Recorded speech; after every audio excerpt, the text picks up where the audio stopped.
but if I want to role play him, I probably need to I need to have some depth beyond just, yeah, he's a high level warrior and a high level paladin, and a high level dark knight, and a high level, in order for it to be interesting. Yeah, a lot of people, a lot of like inexperienced RPers or people that are just getting into it have a really hard time like grasping the concept of in character and out of character concepts, which is do they consider do they use those terms in like tabletop? A little bit, but like what's interesting is like because we talked about this before, like people kind of like blending in character, and this is the base also so we get kind of that what we were talking about with the above character or mixing information, metagaming. But in a character and out character tend to be much more fluid in tabletop in a way. Where like especially in like a lot of kind of like less experienced groups, it sometimes becomes hard for someone like me, with a deep masculine voice, like I'm this dainty girl. Right. Please do not harm me, Mr. Wolf.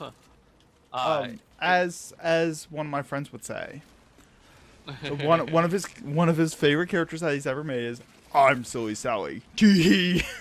right, exactly. Like, and this is even like kind of touted as a strength, where like you can kind of context switch pretty quickly in tabletop, where like it's not unusual for you to be like in a combat situation and somebody comes along and asks for food, and I'd be like, well, I confront the man and tell him that he's going to die because he killed my family.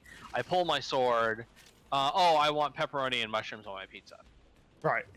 Like you don't even you don't bat even an eye break, at that. Right. You don't even break a sweat at that. Even though you're using I in different kind of context there. It's referring to completely different entities. I don't understand. Maybe they're just trying to relic farm, and I guess. And yeah, that's something that MMO role players had to develop an entire language of context clues to deal with that, like using parentheses for out of character and right. Again, like and this is probably like the strength of like doing in person, having voice, kind of lead the way, kind of like give you hints. Right, and speaking of like what you're saying about having deep masculine voice, doing a female character. Like I primarily role play female characters, so when I do a character in a tabletop game, it's usually a female, which is really weird because then I can't use I's and me's, and I can't because I can't project myself into this character, so I have to use third person. My character does this. She says this. Right. And I always feel really weird having to go third person about it, but conceptually, I can't go There's first such a gulf person between your character and yourself. Yeah. So I think that's really interesting too. Where if I'm role playing on an MMO, I can easily use first person because it's that character saying it. Right. And like you said, you have kind of these conventions about how to separate out the two different types of characters, or different types of speech. Exactly. Yeah, I can see that.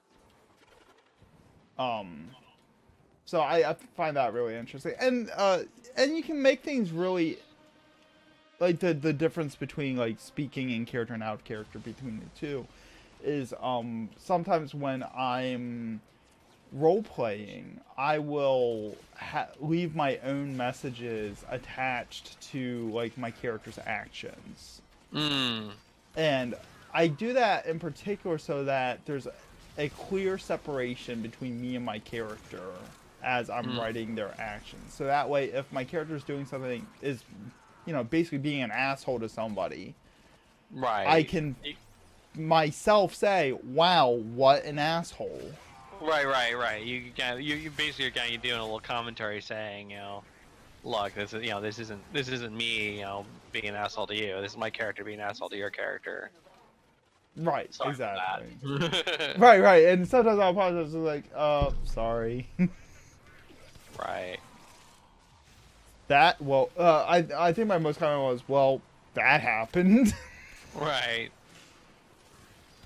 And I find, personally, people tend to get less, direct less frustrations towards me when I do that, because they're not misinterpreting what's going on. Right. Like you said, they're not separating out the in-character versus out-of-character actions. Which in past communities I've been a part of, that's been a huge issue. That's another one of those role play tenets, which is bleeding. Right. It refers to bleeding in character and out of character. Like someone's character does something to your character, so you go and yell at that person. Right. How could you be such an asshole? How could you be so mean? How could you be such a fuckhead? Right. And you said, like, you know, before, there's also, like, you know, where somebody gets into a romantic plot with someone, and then, like, you know, sometimes people take that as being a sign of, like, oh, they're actually interested in me. Right.